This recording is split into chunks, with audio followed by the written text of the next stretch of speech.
abandoned to my nightmares, silenced only by an injection. My fear was no longer fear. It was madness. And when you're mad, life, as you know, it ceases to exist.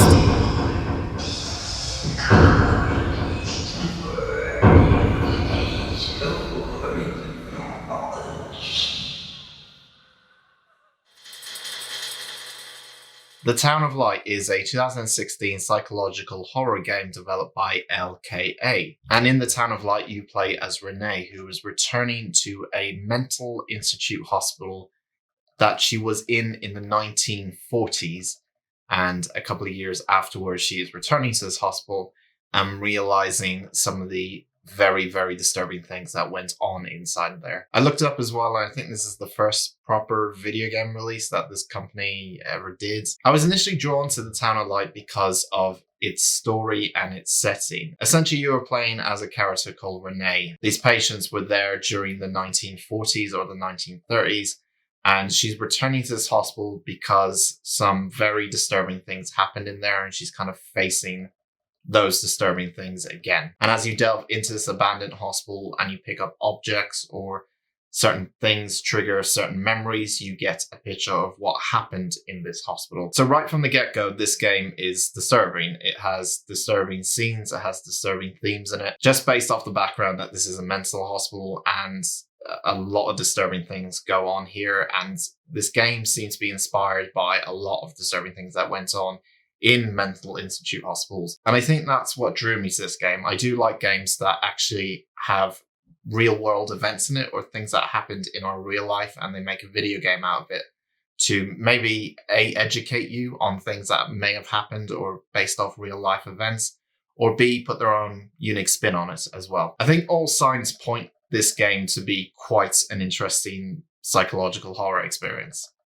But on the video game side, and the actual manner of playing this game, this whole game just falls apart really, really quickly. First thing I need to point out is that this game does not run well at all.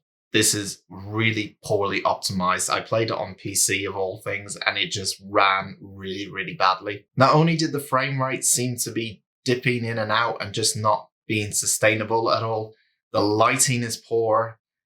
The placement of objects seemed very, very awkward. Everything just feels fiddly. Even the doors, trying to open them, feels very, very fiddly, and it takes you out of the experience so much. I know this game is trying to go for that realistic experience of exploring an abandoned place, but when you're taken out of the game so much because of problems with just animation or picking up objects or anything at all that's to do with video game stuff, this is the problem with games like these, when they try to be, as some people put it, walking sims, or as I like to put it, narrative games, where they try to focus on the main thing, which is the narrative. You still have to piece together a video game that plays and works well, because the user is still going to play your game, and that's how they navigate throughout the story, by playing your game.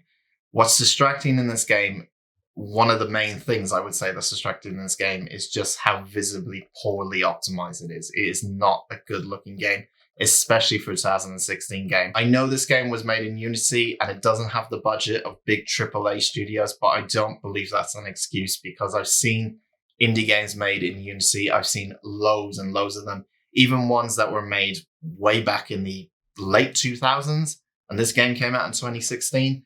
That were way better optimized than this game. There are many games like this type of game. This is essentially a walking sim or narrative game. You going around picking up objects, opening up doors, unlock doors, finding a key, all that sort of thing.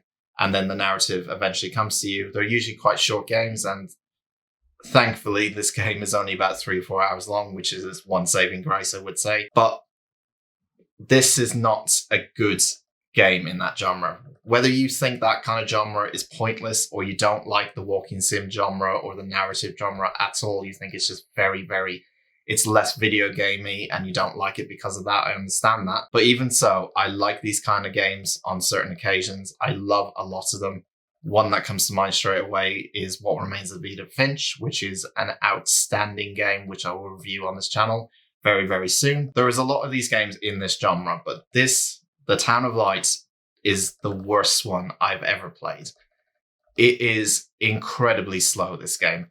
Your walking pace in this game is the slowest thing I've ever seen in any video game when it comes to character movement. It's a first-person game, but it feels like you're just dragging a broken, injured leg to get to a door.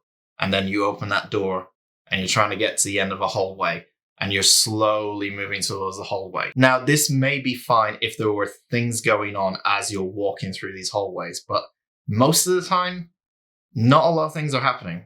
In fact, a lot of the scenes are dead until you pick up an object or you go into a vision of things that happened in the past, and then things become interesting. But that's about 10, 20 seconds of that, and then you spend about 10 to 15 minutes trying to find the next object. It is a slow, very boring game, and a very, very boring experience I had with this. I found this game to be a case of running around, opening doors, picking up objects, a cutscene plays, and repeats.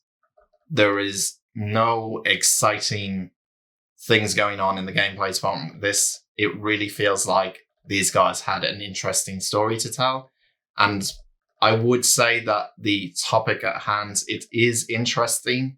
There's a lot of really well character-drawn animations in this as well that are really, really nice, that happen in the cutscenes when they're telling you what happened in the past to this character. And there's interesting story and dialogue sometimes, not a lot of the times. It is quite a low, depressing game at times, but that's kind of the mood they were trying to set. But man, everything else in this game just really does not work. This is not a good video game at all. This is a very slow, boring, incredibly slow-paced game that will just bore you after an hour or so. I hate to say it because I really like this idea and this concept that they had in this game. I was really intrigued to play this game.